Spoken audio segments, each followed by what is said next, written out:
Shalom. सबको जय मसीह की। परमेश्वर का धन्यवाद हो। आप सभी का स्वागत है यूट्यूब चैनल के द्वारा। हम आपके सामने प्रस्तुत हो रहे हैं और परमेश्वर की महिमा करते हैं, परमेश्वर की स्तुति करते हैं कि प्रभु ने आज वापस एक बार आप सबके सामने आकर परमेश्वर का वचन प्रकट करने के लिए अपना अनुग्रह किया। हालेलुया। तो हम चाहते हैं आप सभी बहुत खुश होंगे। आपने लास्ट एपिसोड देखा होगा और लास्ट पार्ट में हमने एस्तर के बारे में देखा था कि एस्तर कैसे बंदीवान बना के ले जाया गई थी और फिर भी उस जगह के ऊपर वो परमेश्वर की ऐसी फेवर को पाती है, ऐसा अनुग्रह पाती है कि वो एक गुलाम से सारे 127 प्रांत जिसमें हिंदुस्तान भी शामिल था उस समय में, उसकी भी वो रानी बनी। हालेलुया। राजा अहाश्वेरोश मतलब क्षयर्स राजा की वो पट रानी बनी और परमेश्वर का बहुत बड़ा अनुग्रह एस्तर के ऊपर था। और आज आगे हम देखेंगे कि परमेश्वर कैसे अपनी प्रसन्नता, अपना अनुग्रह, अपना फेवर दिखाता है। हालेलुया। तो आए हम प्रार्थना करेंगे। धन्यवाद पिता परमेश्वर, आपकी महिमा करते हैं, आपकी स्तुति करते हैं ये समय के लिए प्रभु, जो समय आपने हमें दिया है। पवित्र आत्मा पूरी रीत से आप अगुवाई करें और जो भी वचन यहाँ से प्रकट हो पिता परमेश्वर प्रभु, पवित्र आत्मा मेरे होठों को छू ले और जिनके कान है वो सुन ले आत्मा कलीसिया से क्या कहती है और ये वचन इनके जीवन में कार्यरत होने पाए। प्रार्थना यीशु के नाम में करते हैं और परमेश्वर के लोग कहेंगे आमीन और आमीन। हालेलुया। तो आए हम आज देखेंगे परमेश्वर के वचन में से, लास्ट एस्तर के पुस्तक में से हमने देखा था और आज हम आगे देखना चाहते हैं कि कैसे परमेश्वर अपनी फेवर, जिसके ऊपर परमेश्वर प्रसन्न है, जो आज्ञा पालन में चलने वाला है, जो परमेश्वर की इच्छा और योजना में चलता है, उनके ऊपर परमेश्वर अपनी कैसी फेवर प्रकट करता है वो हम देखते हैं। और ऐसी परमेश्वर की फेवर अगर आप भी पाना चाहते हैं तो आप भी एस्तर और मोर्देकै के समान अपने जीवन को बनाएं। हालेलुया। तो आए हम वचन में जाएंगे। एस्तर का पुस्तक और उसका 3 अध्याय और उसकी 3 आयत से हम पढ़ेंगे। तब राजा के कर्मचारी जो राजभवन के फाटक में रहा करते थे, उन्होंने मोर्देकै से पूछा, तू राजा की आज्ञा का क्यों उल्लंघन करता है? जब वे उससे प्रतिदिन ऐसा ही कहते रहे और उसने उनकी एक न मानी, तब उन्होंने यह देखने की इच्छा से कि मोर्देकै की यह बात चलेगी कि नहीं, हामान को बता दिया। उसने उनको बता दिया था कि मैं यहूदी हूँ। हालेलुया। जब हामान ने देखा कि मोर्देकै नहीं चुपता और न मुझको दंडवत करता है, तब हामान बहुत ही क्रोधित हुआ। उसने केवल मोर्देकै पर हाथ उठाना अपनी मर्यादा से कम जाना, क्योंकि उन्होंने हामान को यह बता दिया था कि मोर्देकै किस जाति का है। इसलिए हामान ने क्षयर्स के साम्राज्य में रहने वाले सारे यहूदियों को भी मोर्देकै की जाति जानकर नष्ट कर डालने की युक्ति निकाली। आमीन। हालेलुया। तो यहाँ पर हम देखते हैं परमेश्वर के वचन में कि एस्तर जो मोर्देकै की चचेरी बहन थी और उसके माता पिता मर जाने के बाद मोर्देकै ने उसका लालन पालन किया था और वो भी उसके साथ बंदीवान बना के लाई गई थी और वहां पर भी वो हमेशा मोर्देकै की आज्ञा का पालन करती रही थी। और जब हम आज्ञा का पालन करते हैं, परमेश्वर की योजना और इच्छा में चलते हैं, परमेश्वर के डिवाइन लोग जो हमें दिए जाते हैं उनकी संगति में रहते हैं। जैसे मोर्देकै एस्तर के माता पिता मर जाने के बाद मोर्देकै ने उसको संभाला था, तो वो उसको छोड़कर और कहीं भाग नहीं गई थी, लेकिन उसकी ही संगति में वो बनी रही थी।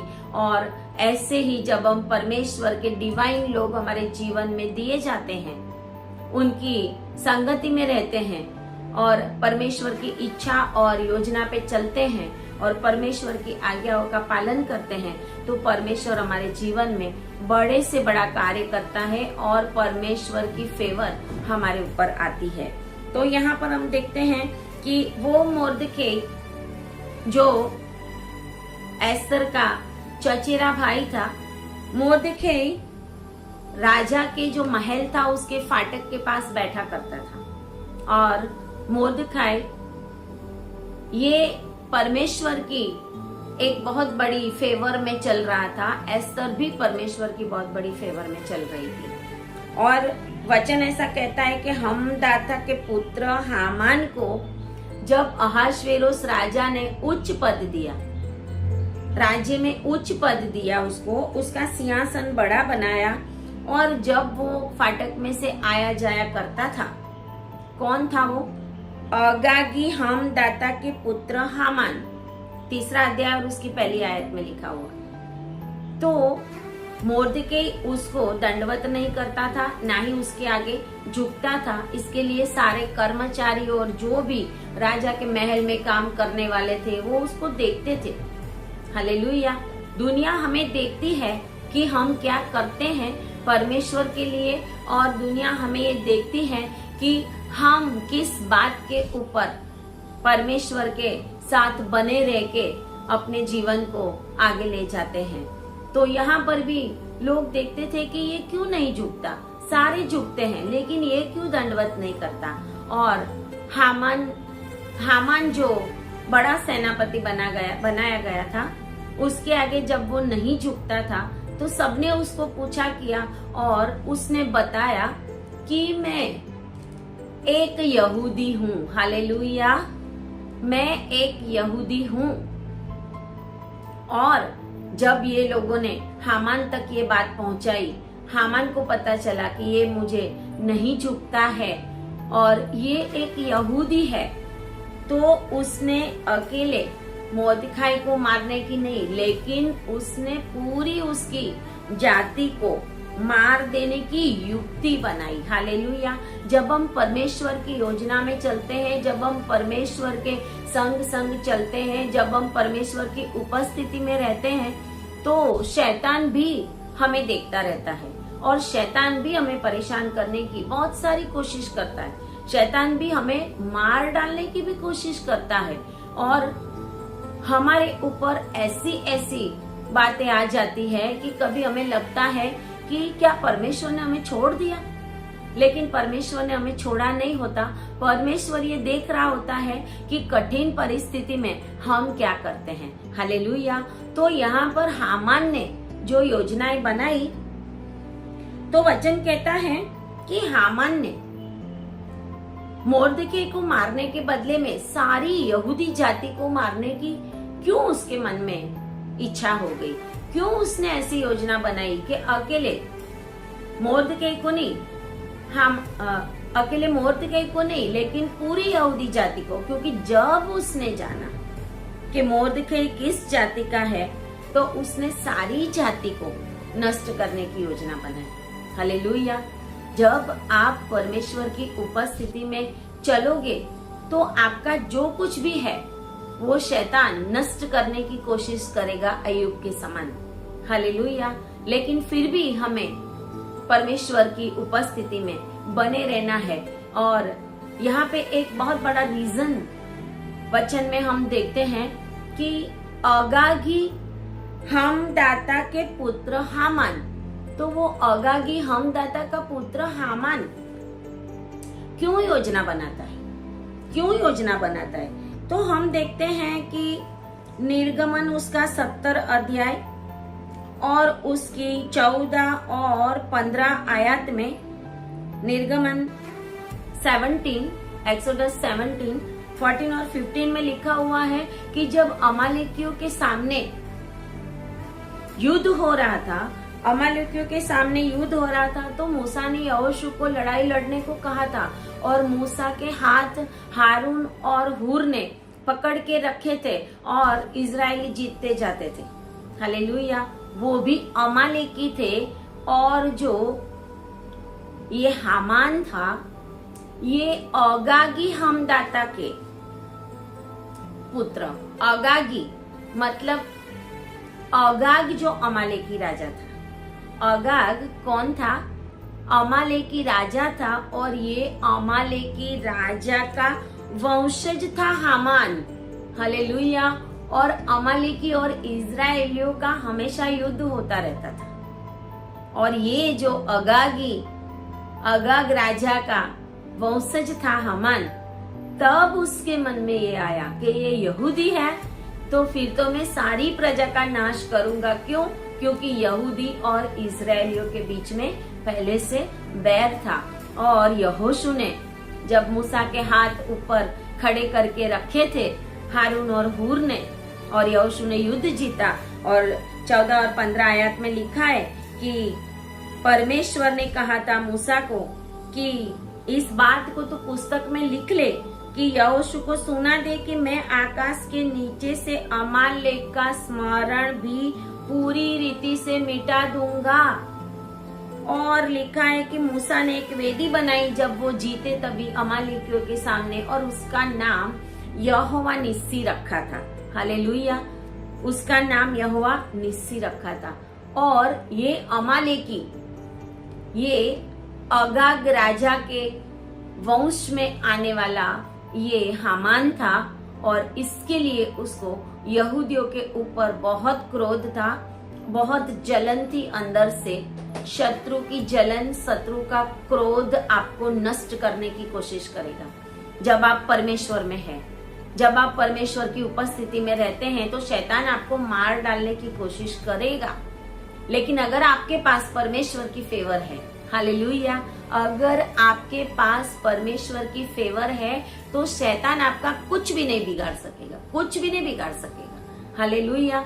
और दूसरा एक वचन हम देखते हैं कि पहला शमूएल उसका 15 अध्याय और उसकी 8 आयत में, 15 अध्याय और उसकी 8 आयत में, और जो 15 अध्याय है वो भी शाऊल ने जब अमालेकी के सामने युद्ध किया, जब परमेश्वर ने कहा था कि सारे अमालेकी का किसी का भी कुछ भी नहीं बचने देना, गाय भैंस बैल बकरियां बच्चा स्त्री जेंट्स पुरुष लोग जो भी है सबको मार देना। तो शाऊल ने पाप किया था कि शाऊल ने क्या किया था 8वें आयत में कि उसके राजा अगाग को जीवित पकड़ा, बल्कि परमेश्वर ने बोला था उसको मार देना कि कुछ भी अमालेकी का जीवित मत रखना, लेकिन उसको जिंदा पकड़ा और उसकी सब प्रजा को तलवार से नष्ट कर डाला। परंतु अगाग पर और जो जो अच्छी अच्छी चीजें थी वो उस पर उसने अनुग्रह दर्शाया और उसको उसने नहीं मारा। और हम देखते हैं आगे आगे उसमें कि शामुएल ने जब परमेश्वर को क्रोध आया और परमेश्वर ने शाऊल को हटाया और दाऊद को राजा बनाने का निश्चय किया, और उस समय सामुएल ने अगाग राजा का पकड़ के टुकड़े टुकड़ा कर दिया था। ये ही अगाग राजा जो था, ये ही जो अमालेकी का राजा अगाग था, जिसके टुकड़े टुकड़े करने का परमेश्वर ने वचन दिया था। शाऊल ने ऐसा नहीं किया, लेकिन शमूएल ने उस राजा को जब पकड़ा था शाऊल ने जिंदा, तो उसके टुकड़े किए थे। और इसके लिए ये बैर चला आता था। हालेलुया। और हामान जो अगागी हमदाता का पुत्र था, उसने ये योजना बनाई थी कि मैं पूरी यहूदी प्रजा का नाश करूं। और हम देखते हैं कि जब उसने योजना बनाई तो पैसा देकर परमेश्वर के लोगों को मारने के लिए राजा के पास जो अंगूठी थी, राजा की जो अंगूठी सारे कायदा कानून के ऊपर लगाई जाती थी, वो अंगूठी भी राजा ने उसको दी। उसने राजा को मनवा लिया यहूदी प्रजा का नाश करने के लिए गलत बातें बोल बोल कर, और ऊपर से उनको मारने के लिए 10,000 किक्कर चांदी भी देने को बोला। आपका शत्रु आपको मारने के लिए पैसा भी दे सकता है। हालेलुया। शैतान आपके लिए बहुत सारी योजनाएं कर सकता है। अगर आप परमेश्वर की योजना में है तो पैसा देकर मारने के लिए शैतान ने जो योजना बनाई है वो भी आपके जीवन में कभी भी सफल नहीं होगी। हालेलुया। और जब उसने एस्तर रानी को 4 अध्याय में हम देखते हैं कि मोर्दखे ने एस्तर रानी का यहाँ पे उपयोग किया, क्योंकि एस्तर को पट रानी बनाया गया था। और एस्तर को जब पट रानी बनाया गया था तो जब हामान ने क्या किया, हामान ने निसान मास जो इजरायलियों का पहला मास है, उसके पहले मास में अदार नामक 12वें महीने तक, पहला मास निसान है, 12th महीना इजरायलियों का, यहूदियों का, वो अदार महीना है। तो पहले मास के 13वें दिन चिट्ठियां निकाली गई कि कौन से दिन पूरे साल में, कौन सा दिन हम डिसाइड करेंगे यहूदियों को मारने के लिए, क्योंकि वो हिंद से लेकर कुश तक जो अहश्वेरोस राजा, क्षयर्स राजा 127 प्रांतों के ऊपर राज कर रहा था, सभी के सभी यहूदियों को ये मारना चाहता था, सभी यहूदियों को मारना चाहता था। इसके लिए एक दिन ठहराता है, पूर मतलब चिट्ठी, पूर डालता है वो, और पहले महीने के 13वें दिन पूर डाली जाती है और चिट्ठी निकलती है 12वें महीने के 13वें दिन, मतलब एग्जैक्ट 11 महीने के बाद। हालेलुया।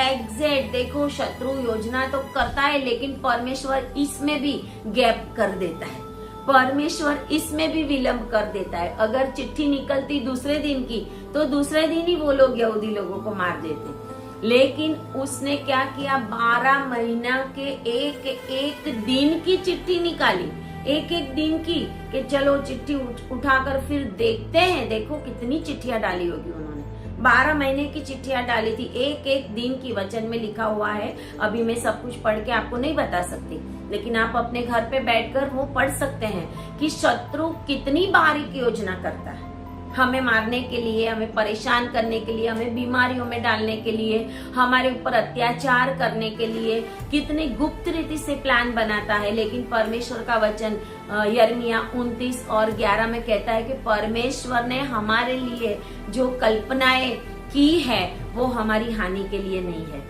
हालेलुया। वो हमारे कुशल के लिए। अगर आपके ऊपर परमेश्वर की फेवर है, अगर आपके ऊपर परमेश्वर की फेवर है तो शत्रु की योजना आपके ऊपर कभी भी सफल नहीं होगी। लेकिन परमेश्वर ने जो कल्पनाएं आपके लिए की है, आपके जन्म होने से पहले, सृष्टि के शुरुआत से पहले, माँ के गर्भस्थान में, यिर्मयाह 1 में लिखा हुआ है ऐसा कि माँ के गर्भस्थान में रचने से पहले परमेश्वर ने आपके लिए जो योजनाएं बनाई है वो परमेश्वर पूरी करेगा, अगर आपके ऊपर परमेश्वर की फेवर है तो। और परमेश्वर की फेवर तभी आती है जब परमेश्वर ने कहा है व्यवस्था विवरण 28 में, जो तू मेरी आज्ञाओं का पालन करेगा। जो और तो परमेश्वर के वचन में हमेशा है। हम कभी भी कुछ गलत होता है हमारे साथ तो सारे अच्छे अच्छे वचन बोलने लगते हैं, हम बीमार होते हैं तो वो बीमारियों के वचन बोलने लगते हैं, शैतान बांधता है तो मत्ती 18:18, अरे मैं खोल देता हूँ इसको, कोई परेशानी आती है हम बोल देते हैं। लेकिन परमेश्वर का वचन ऐसे काम नहीं करता। हालेलुया। जो तू परमेश्वर की आज्ञा में रहेगा तो, ये तो बहुत सारे मसीह लोग भूल जाते हो। बहुत सारे महामारियों के दिन आए, बहुत सारे लोगों ने वचन का क्लेम किया फिर भी मर गए, यहाँ तक कि परमेश्वर के दास भी मर गए। बहुत सारे लोग परमेश्वर की योजना में उनकी सेवा पूरी होने की वजह से गए, लेकिन बहुत सारे दास ऐसे हुए थे कि जो परमेश्वर की योजना में साउल के जैसा रिजेक्ट किए हुए थे। और आने वाले समय में भी बहुत कुछ ऐसा होने वाला है।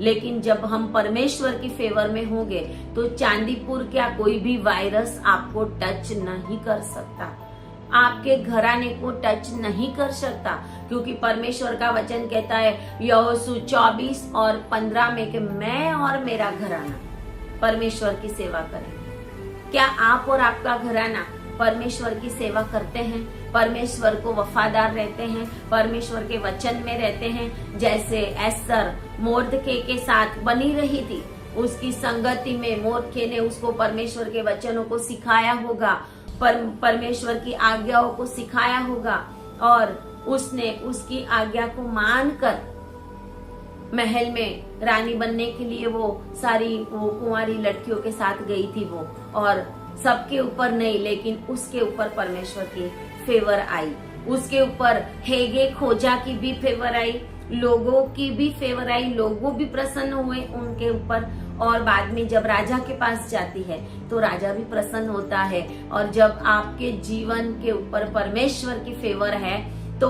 परमेश्वर आपको ऊंची ऊंची जगहों पे ले जाएगा। परमेश्वर ने आपके लिए जो जगह ठहराई है वो जगह पे परमेश्वर आपको जरूर लेके जाएगा, लेकिन ये है कि आपको रिस्क उठाना पड़ेगा। हालेलुया। यहाँ पे मोर्दकै रिस्क उठाता है और मोर्दकै एस्तर को भी रिस्क उठाने को कहता है। मोर्दकै रिस्क उठाता है हामान के आगे नहीं झुककर, उसको पता था कि राजा की आज्ञा थी कि हामान के आगे झुकने का, और मैं नहीं झुकूंगा तो क्या होगा, लेकिन वो नहीं झुका। हालेलुया। और नहीं झुका तो उसकी वजह से सारी प्रजा के ऊपर तकलीफ आई, सबको ही नष्ट करने की तकलीफ आ गई। और जब उसने राजा का ये फरमान सुना कि अदार महीने के 13वें दिन सारे यहूदियों का नाश 127 प्रांतों में से किया जाएगा, मतलब कि इंडिया के अंदर भी, हिंदुस्तान के अंदर भी जो लोग रहते थे, हिंदुस्तान के अंदर भी जो यहूदी थे, उन सभी का नाश होगा, एक एक प्रांत में नाश होगा। सब यहूदियों के नाश की योजना अगागी हमदाता के पुत्र हामान ने बनाई थी, लेकिन परमेश्वर ने उसमें गैप कर दिया। हालेलुया। चिट्ठी निकली, चिट्ठियां डालने की प्रणाली का बाइबल में है। हालेलुया। चिट्ठी डालने की, यहाँ पर भी चिट्ठी डाली जाती है जब यहूदा परमेश्वर की सेवा में से हटा और गलत काम किया, मर गया, तो उसके बदले माथियस के नाम की भी चिट्ठी निकाल कर ही पसंदगी की गई थी। जब यूना ने गलत किया था तो वहां पर भी यूना के नाम की चिट्ठी निकली थी। हालेलुया। कहीं ऐसा ना हो जाए कि आपकी भी चिट्ठी ऐसी निकल जाए कि परमेश्वर की फेवर में से आप हट जाओ साउल के समान। कहीं ऐसा ना हो जाए कि आपकी चिट्ठी ऐसी निकल जाए कि परमेश्वर की फेवर हटने की वजह से कोई न कोई वायरस आपको टच कर ले, कोई न कोई बीमारी आपको टच कर ले, शैतान आपको पकड़ ले, कहीं ऐसी ना चिट्ठी निकल जाए। इसके लिए हमारी चिट्ठी ऐसी निकलनी चाहिए, हमारे कवर ऐसे बनने चाहिए कि जिसके ऊपर गोल्डन अक्षर से लिखा हुआ हो परमेश्वर की फेवर। हालेलुया। आज मैं भविष्यवाणी करती हूँ, आपके जीवन के अंदर परमेश्वर की फेवर का एक लिफाफा आ रहा है। हालेलुया। परमेश्वर की फेवर का एक गोल्डन अक्षरों से लिखा हुआ कवर आपके जीवन में बहुत ही जल्दी आप देखोगे, अगर आप परमेश्वर की फेवर में हो। हालेलुया। अगर आप परमेश्वर की फेवर में चल रहे हो तो बहुत ही जल्दी आपको अपनी प्रार्थनाएं पूरी होती दिखेगी और उस प्रार्थनाओं का जवाब उस गोल्डन अक्षरों से लिख के गब्रिएल दूत आपके पास लेके आएगा। आमेन। हालेलुया। और बहुत सारे लोग आज मेरी भविष्यवाणी को रिसीव करें, क्योंकि परमेश्वर आपके लिए करने के लिए जा रहा है। आपके आंसू समाप्त होने के लिए जा रहे हैं, आपका शोक, आपका रुदन वो परमेश्वर दूर करने के लिए जा रहा है। जैसे पूरे यहूदी प्रजा रो रही थी, परमेश्वर ने उनके आंसुओं को आनंद में बदल दिया, ऐसे आपके भी आंसू परमेश्वर आनंद में बदलने के लिए जा रहा है। और कहते हैं कि सारे यहूदी प्रजा प्रांत प्रांत में रो रही थी, उन्होंने उपवास शुरू कर दिया, उन्होंने प्रार्थनाएं दोहाई देना शुरू कर दिया। और मोर्दकै तो कहते हैं कि चौक के अंदर, पूरे उस प्रांत के अंदर, सूसा के गढ़ के अंदर और उसके महल के आसपास, वचन जैसे कहता है ऐसा कि वो राजा के, फारस और मादियों के राजा जो क्षयर्स राजा था, उसके जो महल है उसके बाहर चौकों में जाकर टाट पहनकर चिल्ला चिल्ला कर जोर जोर से रो रहा था, दोहाई दे रहा था, लेकिन उसने उसके आगे झुका नहीं। हालेलुया। हम शैतान के आगे झुकने वाले नहीं हैं।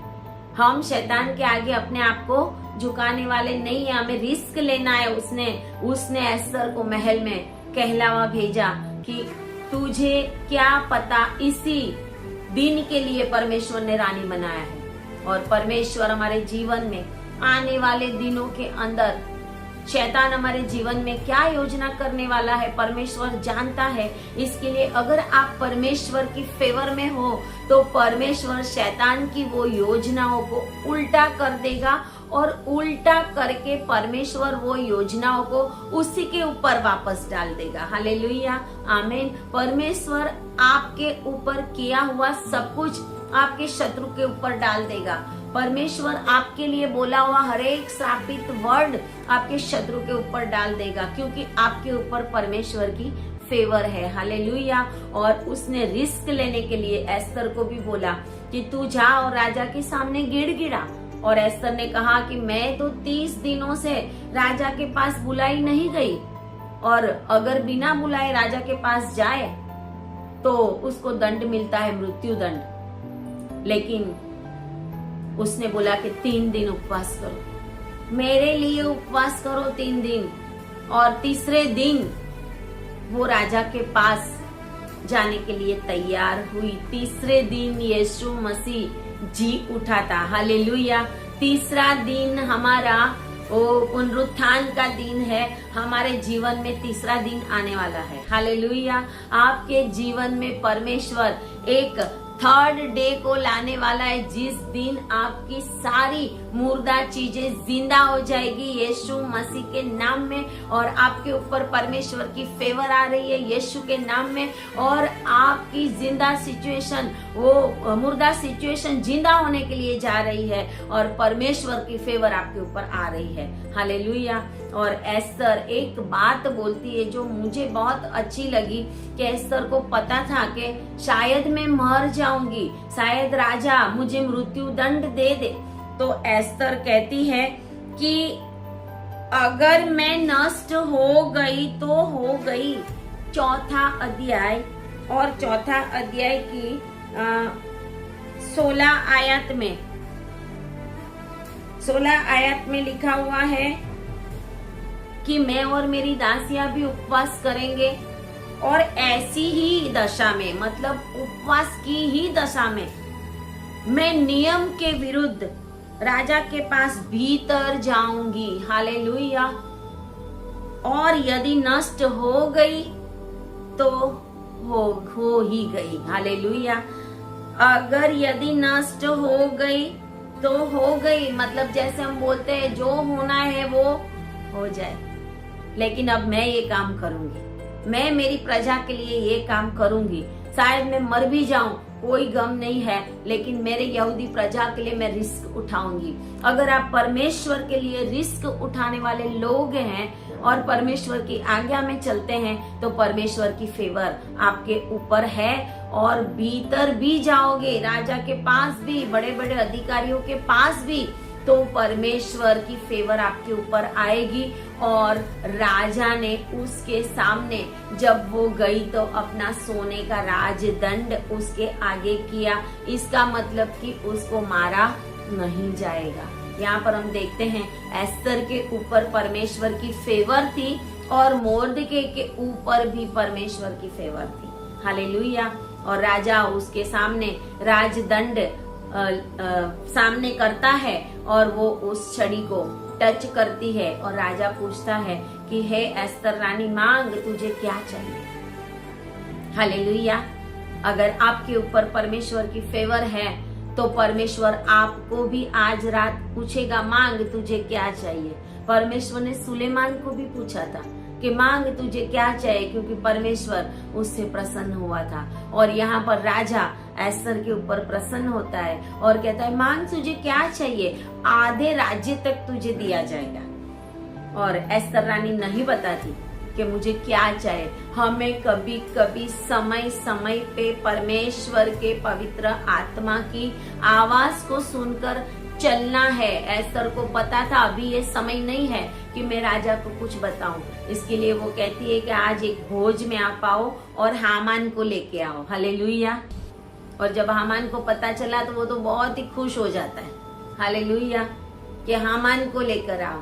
जब दूसरे दिन जब राजा जाता है भोज में और उसको पूछता है, क्योंकि राजा को पता था कि ऐसे ही एस्तर रानी मेरे महल के भीतर अंदर नहीं आ सकती, कुछ तो उसके मन में चल रहा है। हालेलुया।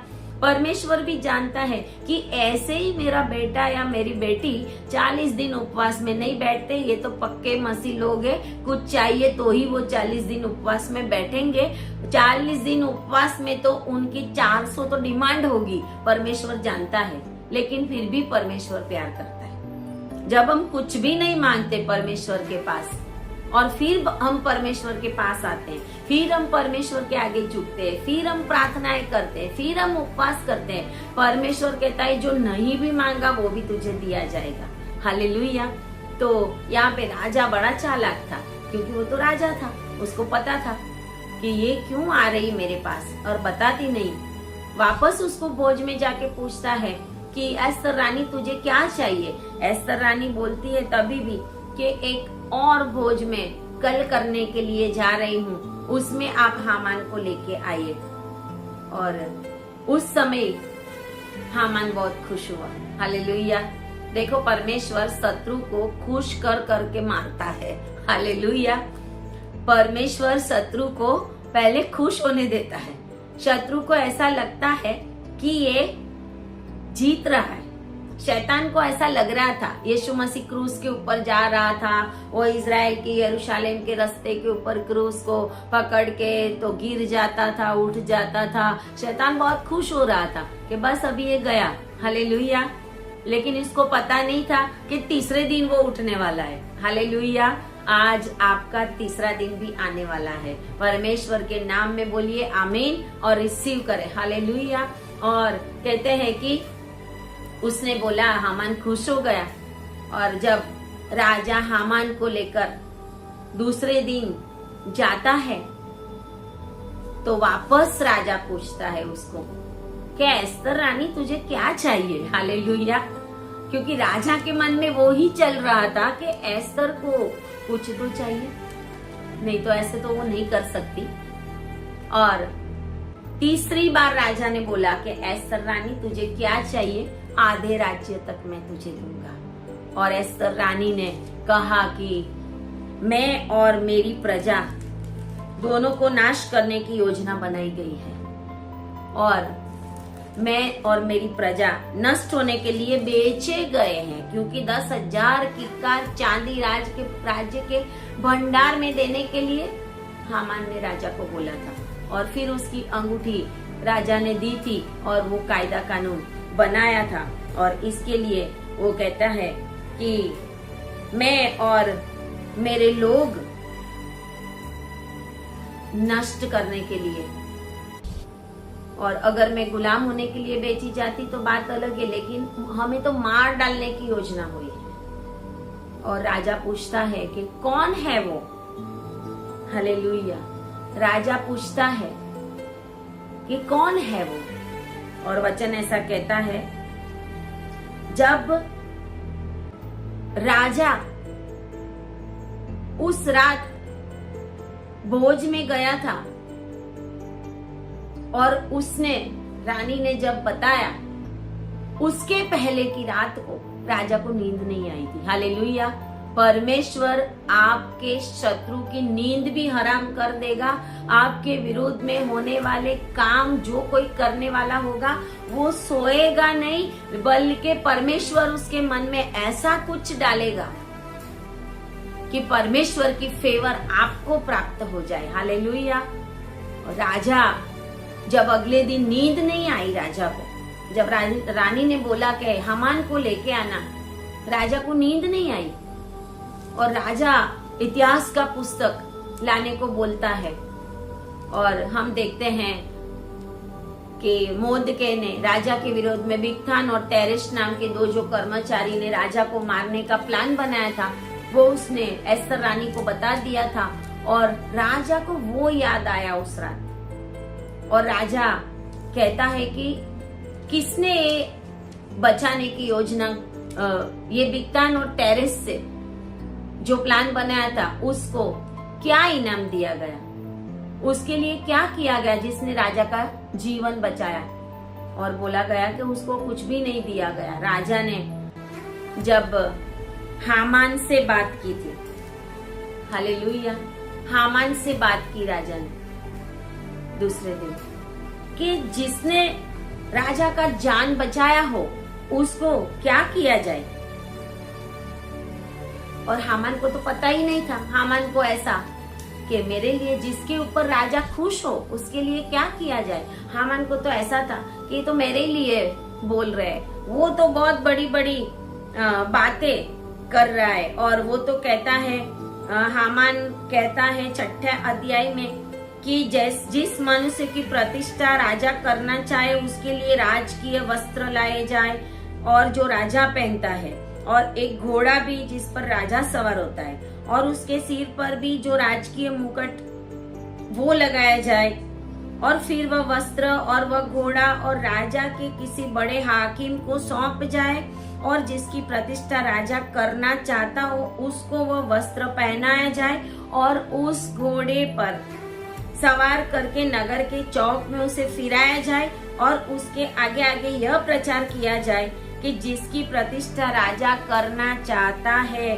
उसके साथ ऐसा ही किया जाएगा। तो राजा ने कहा कि जो जो तूने बोला है, हालेलुया, जो जो तूने बोला है उसी के अनुसार कुछ भी बाकी ना रह जाए, मोर्दकै के साथ किया जाए। हालेलुया। आपका शत्रु जो आपको मारने के लिए सोचता होगा उसी के हाथों परमेश्वर आपको बहुत बड़ा इनाम देने वाला है। हालेलुया। जब आपका शत्रु आपको मारने की योजना करता है, परमेश्वर आपको बढ़ाने की योजना करता है। यहाँ पर मोर्दकै के ऊपर परमेश्वर की फेवर हम देखते हैं कि मोर्दकै को जो कोई इनाम नहीं दिया गया था राजा को बचाने के बदले में। और जब एस्तर रानी बोलती है कि कल भोज में आना वापस एक बार हामान के साथ, और जब वो सो जाता है, नींद नहीं आती और वो ये सब करता है, और हामान के हाथों से ही मोर्दकै को बहुत बड़ा मान दिया जाता है। हालेलुया।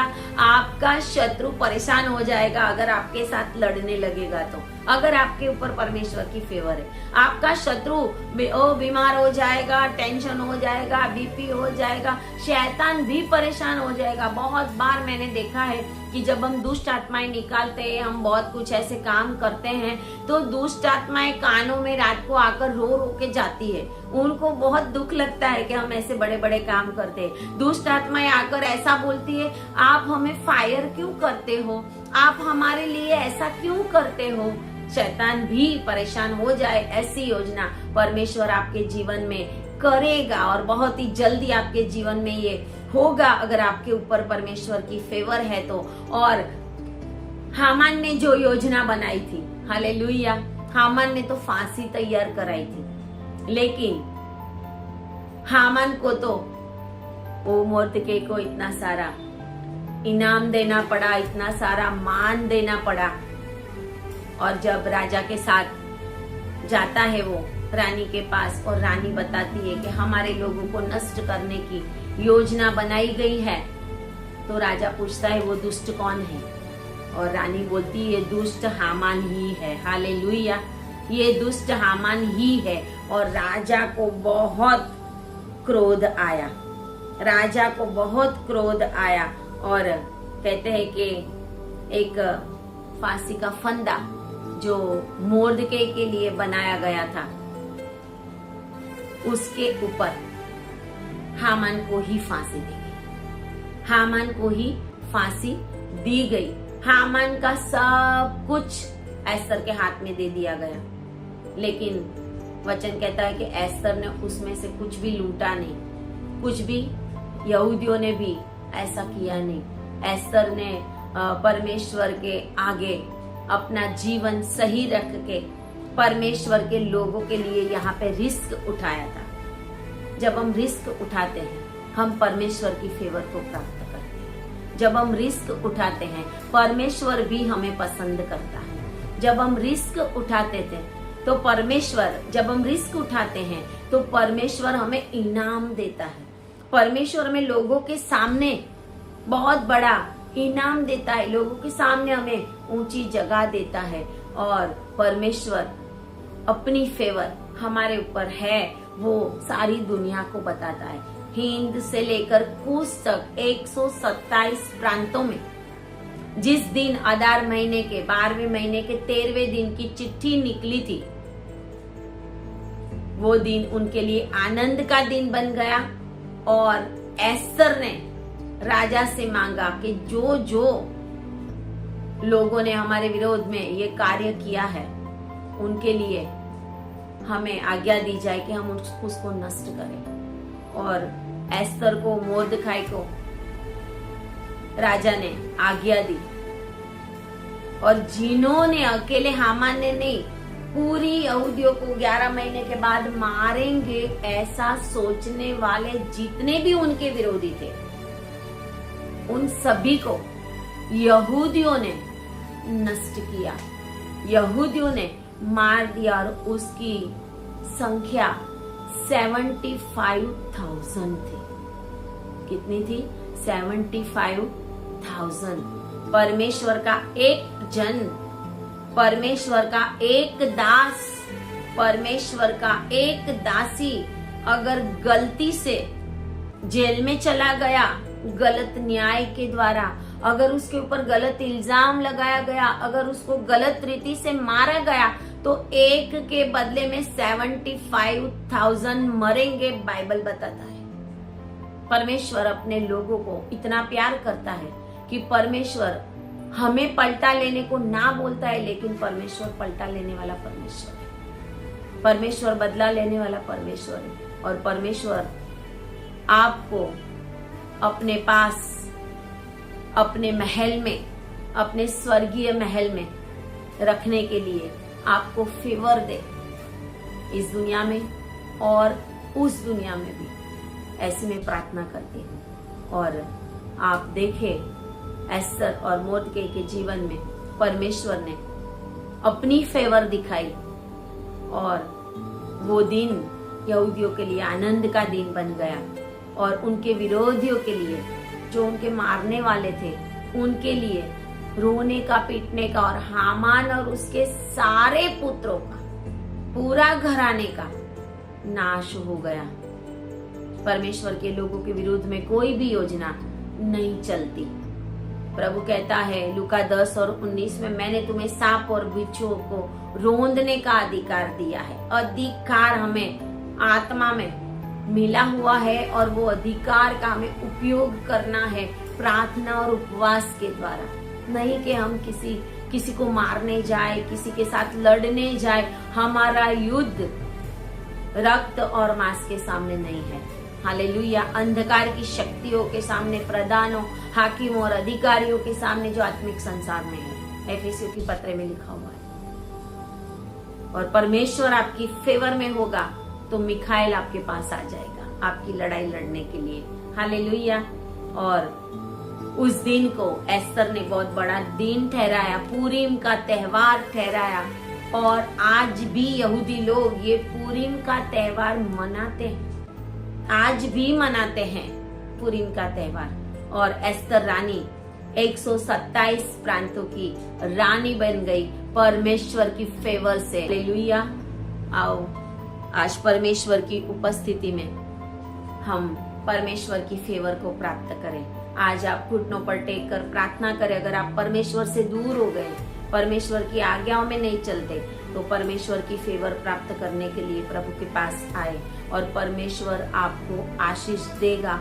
और आपके शत्रु की कोई भी योजना आपके ऊपर चलने नहीं पाएगी। आपके शत्रु की कोई भी योजना आपके ऊपर सफल नहीं होगी। आपके शत्रु की सारी योजनाएं नष्ट हो जाएगी, यहाँ तक कि वो शत्रु शैतान भी नष्ट हो जाएगा। और परमेश्वर की फेवर आपके ऊपर है तो परमेश्वर आपको ऊंची ऊंची जगहों पे ले जाएगा और लोग देखेंगे परमेश्वर की फेवर आपके ऊपर है। हालेलुया। परमेश्वर आपको आशीष दे और परमेश्वर इस वचनों के द्वारा आपके जीवन में कार्य करे और आप भी परमेश्वर के अंदर एस्तर और मोर्दकै के समान बने रहें और रिस्क उठाए परमेश्वर के लिए, और परमेश्वर आपको ब्लेस करे। आमीन।